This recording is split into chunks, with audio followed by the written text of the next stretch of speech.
Missed him. First bite of the day. All right, guys, we are out here on Lake Guntersville. You just saw that one miss me on my swamp lord right here. 50% miss, 50% setting the hook like a beginner. It seems like this is a 50-50 deal no matter how hard I try to catch as many of them, put them in the boat as possible. But when you get in the right area like this, you can get a lot of bites.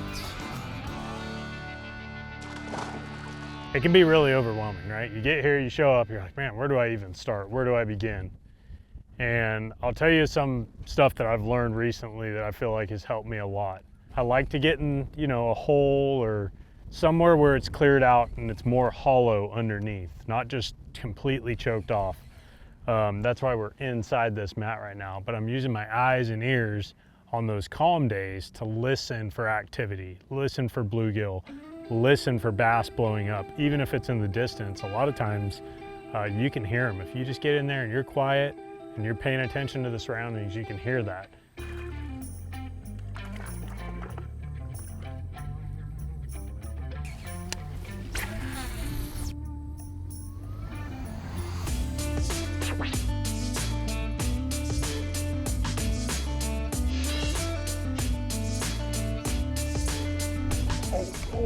Oh, he missed it. He missed it right there. All right, we're gonna reel it in and throw it past the hole again. See how we throw past it? Probably 4 or 5 feet.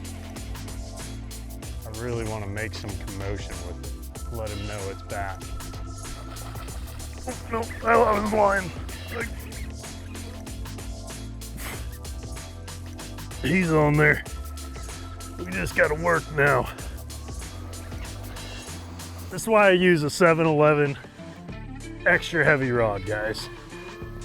A lot of people throw too light of rods when they're frogging mats. 7.3 heavy, 7.6 heavy to me is even a little light. I mean, I feel like I'm tuna fishing right now. I don't know if he's on there or how big he is. He might have come off right there. Come off, he's still there. No, he's there. Let's just bring it all in. Why not? We'll go Jordan Lee on him. Bring all the grass in the boat. I like keeping my boat clean. That's my only problem with frog fishing, is I like keeping my boat clean. Jordan doesn't care. Swamp lord, hydrilla bass, Lake Guntersville. So we had 2 bites now right there. One of them, I don't know if you can see the hole, it's about 15 feet to the right. And then another one 15 feet to the left. But that's what happens this time of year. They get schooled up in these mats. My heart rate's like 101 right now from reeling them in. Fire it up, man. That's how you start. Let him go.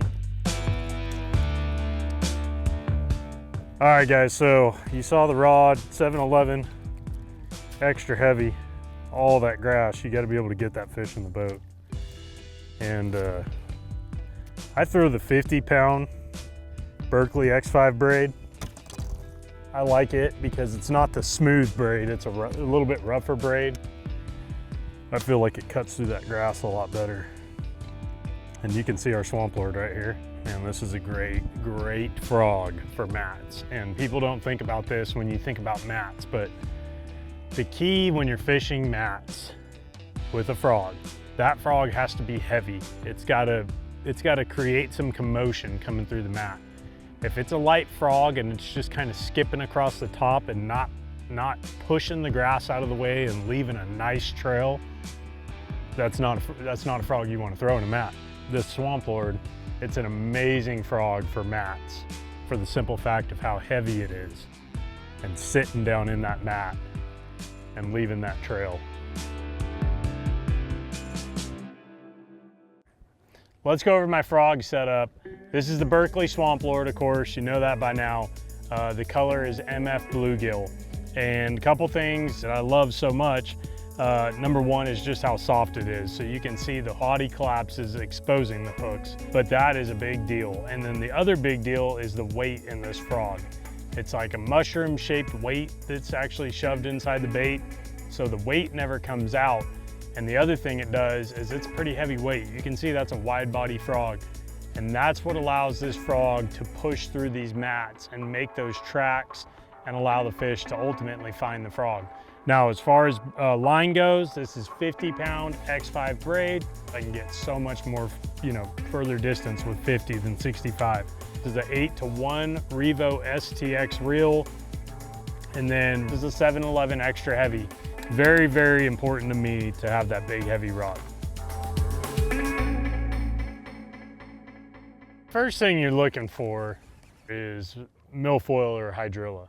That's what the fish really want to be around. And then you want to find the areas, have the hydrilla or milfoil where it's actually matted up. But the main deal too is you want to find areas that have lanes or hollowness underneath them. Like you can look at this mat and you can see up under the mat almost from standing here. You can tell that it's not just top to bottom, just super, super thick.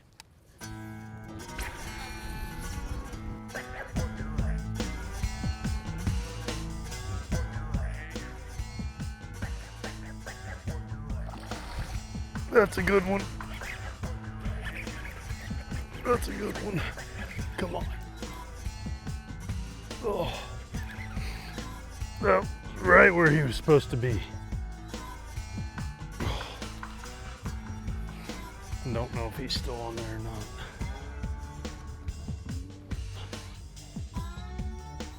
Yeah, I can feel him. I'm telling you, a 7.6 heavy, you aren't getting this fish out. 7.11 heavy, you got a chance. That big of a difference in rods for landing these guys. Come on, dude. Please stay on there. He's just buried. We're gonna let the wind push us towards it though.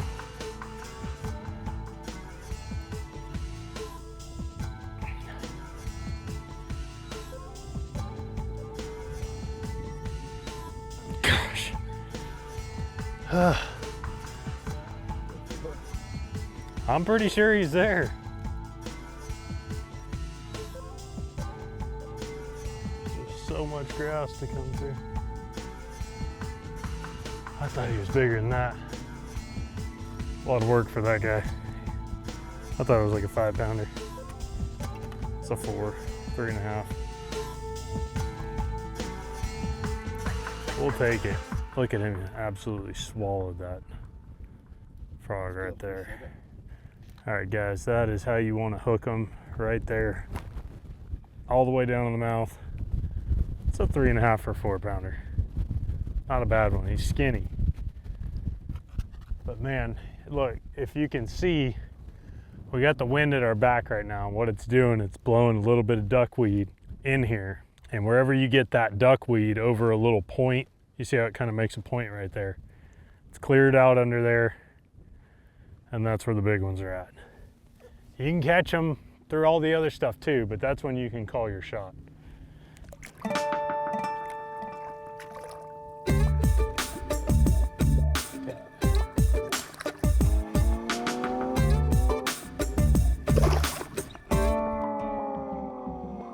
One thing that I love about the Swamp Lord in particular is just the Fusion 19 hooks that come in it. They are stout, and I told you guys I'm using a 711 extra heavy rod, so super powerful rod. And when I'm able to get those bites, you saw how that last fish was hooked. It had that frog swallowed. It had one of those frog hooks completely, choked down in there.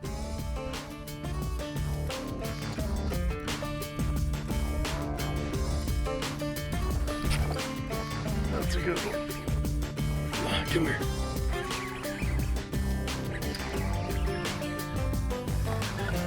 Not as big as I thought. Not as big as I thought, but another one on the Swamp Lord. You see where he's hooked, guys? I mean, look. Both hooks. That's how you want to get them on the frog. Both hooks. 2.5 pounder.